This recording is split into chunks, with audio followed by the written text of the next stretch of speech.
Hi, I'm John Molesky. Welcome to Wilson Center Now, a production of the Woodrow Wilson International Center for Scholars. My guest today is Robin Wright. Robin is a Wilson Center Distinguished Fellow and one of the country's foremost authorities on the Middle East. She's an author of multiple books and an editor, and she also is a longtime contributing writer for The New Yorker. Robin was a diplomatic correspondent for the Washington Post and has reported from, get this, more than 140 countries. She's joining us to talk about the war in Gaza and the implications for the region. Robin, welcome. Always a pleasure to see you and to speak with you. Always a pleasure to be with you, John. So we had some breaking news today about a Hamas counter proposal to a ceasefire proposal, and almost instantly it's a non-starter for Israel because it requires a complete withdrawal from Gaza, and Israel right now is not even willing to talk about that. So is this anything that is worth talking about, or is this really back to the drawing board time? The challenge for Israel is to find a formula that will diminish the presence or the political influence of Hamas, provide security for Israel, and get back the 100 or 130 so hostages that have been held since October 7th. The challenge for Hamas is getting an end to the war, ensuring that it survives as an idea, a political entity, or as a governing party, and to have some leverage over Israel in a step that will ultimately lead to a Palestinian state. Now, that's asking an awful lot. And I think there are still some stages to go through. And at the end of the day, Gaza has been so destroyed. More than 85% of the population has now been displaced. More than half the buildings in Gaza have been either damaged or destroyed. And the vast majority are dependent on some form of humanitarian aid. The economy has collapsed. And so there's still a long way to go, but the one bit of leverage that Hamas has over Israel are the human lives, the people it holds. And so it's going to exact a high price. And I suspect that Hamas is going to demand the release of hundreds of Palestinian prisoners as well as part of any eventual deal. When trying to imagine an end game, which at this stage of the conflict, it's hard to do so, the two-state solution keeps coming up, but Benjamin Netanyahu has made clear that he's not interested. Is there any hope for some solution that doesn't involve a two-state scenario? Well, I've covered peace talks since 1978, and I've covered every war since 1973. And in every previous peace process, there have been two parties, one that wanted a deal and the other that was pressured into talking and was willing to consider a deal. Today, we are at a point that the two adversaries, Israel and Hamas, both have existential goals to destroy each other. And so that makes the idea of a two-state solution or a political process that ends in peace and dignity for everyone ever more difficult. I've never seen a tougher moment in U.S. diplomacy in the Middle East and in the kind of shaping a future for the Middle East by the people in the region.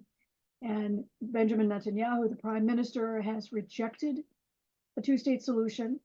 Hamas has, in the past, engaged in what's known as a hudna, kind of a temporary ceasefire, coexistence, no deal, no live peace process.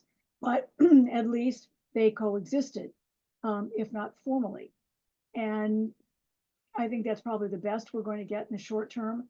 The United States has been insistent that the two-state solution is the ultimate goal, but it's very hard to see how we get there because today there are not only two parties, there are three. Remember, the Palestinians are divided. You have a Palestinian Authority in the West Bank and Hamas in power in Gaza since 2007, since the two Palestinian factions split. And how to get the Palestinian to speak with one voice is going to be a huge step because various US administrations have tried, others, the Egyptians as well, have tried to get the Palestinians to speak with one voice, and they haven't been in 15, 16 years now. So, Robin, how much does Netanyahu's political future factor into this equation? You look at the public opinion polls in Israel, and it seems as if the electorate would like to replace him now, but certainly that's not going to happen in the short term. Is there some scenario where a different Israeli government might consider options that Netanyahu won't even discuss? Well, Prime Minister Netanyahu has been in political trouble long before October 7th. Remember, there were mass protests against his proposal for judicial reforms that would have weakened the power of the court in dealing with issues of the state. Who was the ultimate power or adjudicator? And there are many in Israel who blame Netanyahu for not having the kind of response or the security in place that would have prevented what were terrible atrocities. But I think we have to remember one thing, that even if Benjamin Netanyahu is not around, that public sentiment is still shaped largely by what happened on October 7th. And I talked to a Palestinian pollster a few weeks ago, and she pointed out that with every war, the Israeli population turns further right. And at the last election, somewhere around 48, 49% of the population voted for right-wing or far right-wing parties. She estimated that in the aftermath of what's played out now, that anywhere from 60 to 64% of the population could vote for a right or far right-wing party. And so that could mean that many of the things that are on Bibi Netanyahu's agenda are still supported, even if Netanyahu is no longer around. This has been the most traumatic thing for the Jewish population, not just in Israel, but around the world since the Holocaust during World War II. And security is foremost in their minds. And while Netanyahu has had an incredibly long career, at the very end of the day, many feel that he failed them. And so I think, his prospects are now in question, but I think the sentiment of the Israeli population is not. You mentioned earlier that you've never seen such an intractable situation or a stickier wicket than in the current set of circumstances, which is saying a lot because you've seen a lot. So what has that done to the view of the United States in the region? Is there irreparable harm here for the very staunch loyalty that President Biden and the U.S. has shown toward Israel? Has that diminished its standing with other countries in the region? Well, let me just preface this by saying the reason I think it's so dire right now is because before October 7th, there were 10 different conflicts playing out across the region, different adversaries, different issues, different flashpoints, different arenas. What's happened since October 7th is that diverse conflicts are beginning to merge into one larger war. And that's why I think that the momentum of all of these things, whether it's the Houthis firing on ships in the Red Sea and the Gulf of Aden, and this is a waterway through which a third of the world's ships pass for commerce and for naval purposes. You have the Americans in Iraq and Syria who were there to fight and contain the remnants of ISIS, totally unrelated to the Arab-Israeli conflict. And then you have Israel's other flashpoints, the northern border with Hezbollah and so forth. So I think that this is why it's so complicated. Now, when it comes to the United States, it traditionally has been the only power capable of brokering some movement, not always peace. There have been so many failed peace processes that the United States has gotten close and only to see them fall apart. If the United States doesn't make headway, I think it does diminish the standing of the United States, no matter who is in the presidency or in the White House. This is a moment that, whether it's a Republican or Democrat or Republican, that the world is looking for leadership and to use its influence, its leverage, to get the parties to some kind of compromise. And I think one of the things we've witnessed in the last few weeks is the kind of rift, the very public rift between Israel and the United States. The Secretary Blinken is in Israel as we speak today. He has been very consistent in what he said, and President Biden and any spokesperson, about the desire to contain this and not see a spread to the broader region. You and others have made the case that really, in many ways, the spread is already there. The question is one of escalation, not really of whether there is a broader conflict. What are your concerns there? What are your thoughts on, could this become even a hotter war across the region with more nations involved, or is it possible to keep a lid on this? Well, I think we've probably crossed the threshold of escalation. There's been so much hype and speculation. Is it going to escalate? Is it going to escalate? I think Yeah. we've crossed that point. But the question is, how can we contain the momentum? There's the way that these conflicts have been integrated, and the Houthis saying they're not going to stop attacking ships in the Persian Gulf until the Gaza war is ended.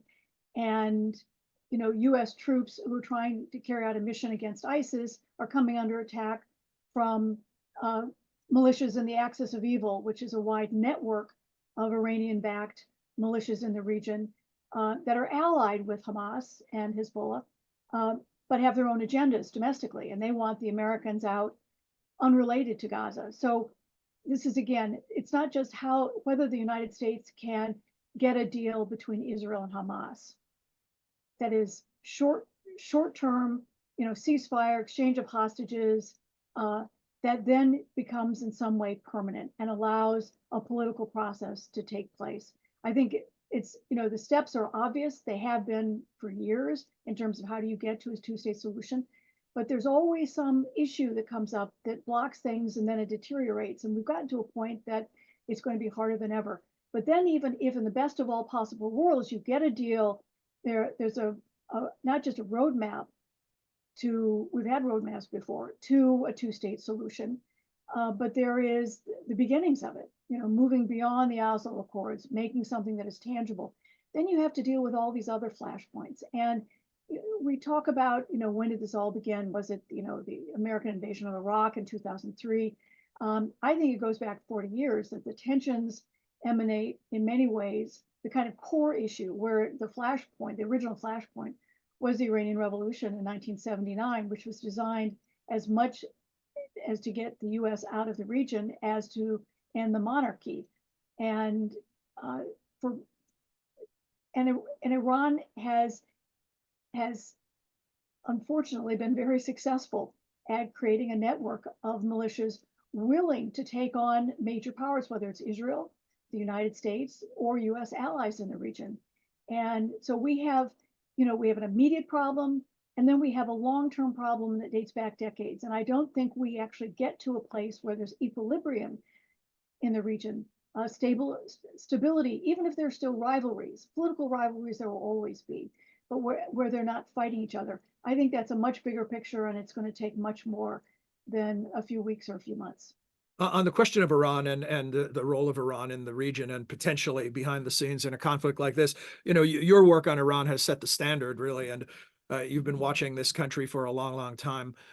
How would you tell people to think about Iran in the current conflict? Of course, when there were U.S. troops killed a little over a week ago, right away there were a lot of finger pointing at Iran.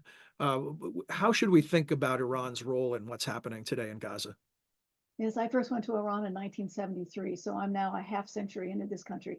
I've seen it both under the monarchy and the theocracy. Look, it's very easy to slap on labels like Iranian-backed militias, and it is true that Iran has created or fostered, armed, trained, financially aided, politically supported militias in Lebanon, Hezbollah, the Palestinian territories, both Hamas and Palestinian Islamic Jihad. In Iraq, an array of other militias that come under the rubric of the Popular Mobilization Forces, and of course the Houthis in Yemen. Now, they all share a strategic goal. One, to challenge Israel, and two, to get the United States out of the Middle East. But many of these groups have their own local agendas. Iran was able to create or assist these people by going into countries where there was a very large, disgruntled, unhappy, unrepresented polity.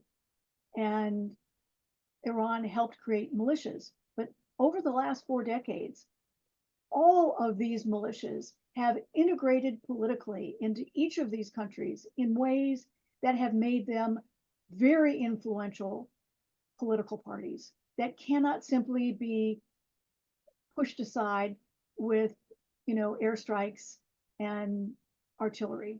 Uh, and so the real challenge is kind of understanding the network, dealing with each of these militias in context of their state. I think one of the reasons Hezbollah has not joined in beyond, I mean, Hezbollah has fired more than 700 rockets or missiles into northern Israel, but it has been very restrained given what its arsenal. It has 150,000 rockets or missiles aimed at Israel. It could do far more, opening up a whole new front that is far larger than Hamas could. I think it's been restrained in part because Lebanon is a failing state now. Hezbollah is a big political player, has cabinet positions, several members of parliament, and it knows that a war could be the end of Lebanon itself because it's already a failing state. And so these groups have to deal with their own constituencies now. And the challenge is thinking big, imaginatively, boldly. How do we deal with the kind of political realities? How do we deal with the populations that have gravitated to these extremist groups? And that's just a huge challenge.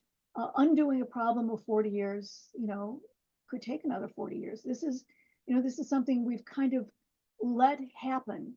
And again, not that we should necessarily use military force, but we need to understand the political realities on the ground, and we haven't been very good at that. A final thought, Robin, and I forgive me, I'm not asking you to speculate, but I'm just curious of how you're thinking about this. Probably the most accurate conclusion to a discussion like we've just had would be to be continued, right? Because we don't know what's going to happen next. But how are you thinking about this in terms of best case, worst case scenario for when this hot conflict in Gaza might be resolved in some manner? Are we talking about months or years? So, the immediate crisis, if we get a ceasefire, one can only hope that it it lasts and it becomes kind of a fait accompli, a ceasefire that no one starts firing guns again. The danger is the language is such by both sides that it's hard to ensure that a ceasefire can be sustained. The Some Israeli leaders have used words like annihilate Hamas. And I think that's virtually impossible because Hamas is an idea. It also represents or gives something for people to believe in a region where there is a vacuum of ideologies or isms that give anybody hope or feel like they're being represented. I had a senior European official who said to me, who's based in the region, spent his life in the region, who said to me recently that even his tennis playing, Western educated colleagues and friends in places like Jordan admire Hamas, not for its ideology, uh, didn't approve of its tactics, but admired or envied the fact that it had stood up to the US and Israel. And this is the danger that there are these lurking problems in the region. What is the future? Is it all these autocrats and dictators who, have consumed all the political space, sucked it up in ways that gives no room for people to participate? And in that kind of environment, we could see a rebirth of the kind of political Islam that ultimately created the Islamic State. We'd all hoped that that kind of movement of extremism had atrophied or died with the end of the Islamic State Caliphate in 2019. And the danger is we see its rebirth in yet another form, in part because there are no alternatives. So again, this is where I go back to the big picture. Yes, we're all consumed with, is there a ceasefire today? Is there a return of 130 so traumatized Israelis? The bigger picture is to find a way to stabilize the region is going to involve a lot of big thinking, a lot of bold action, and dealing with things that we've kind of tried to avoid for a long time. And it's not something that the US can solve by itself. The region has to work for its own future too. The optimism that a lot of us held in the early days of the Arab Spring seems a millennium away now, doesn't it? Well, at the end of the day, I believe that, political science has been right about the three waves of democracy. It takes that. We saw that in Eastern Europe, whether it was in Hungary, and Czechoslovakia in the 50s, 60s. The Prague Spring didn't work so well, but it came back and it became a democratic state. I think this was the first wave we saw, and it captured the spirit and the desires of millions of people. The problem was they didn't have the networks, the political sophistication, the resources, or the kind of alternative, solid, tangible political alternatives, or leaders even, to take the place of the dictators. So again, they need to mobilize, grow, and figure out ways to create alternatives. But that takes time. It takes decades. And that's why I think this is a long-term problem that we can no longer avoid. Yeah, no straight lines, fits and starts. Robin Wright, always a pleasure, and I always feel smarter after speaking with you. Thanks for joining us today. Thank you. Our guest has been Robin Wright. We hope you enjoyed this edition of Wilson Center Now and that you'll join us again soon. Until then, for all of us at the Center, I'm John Molesky. Thank you for your time and interest.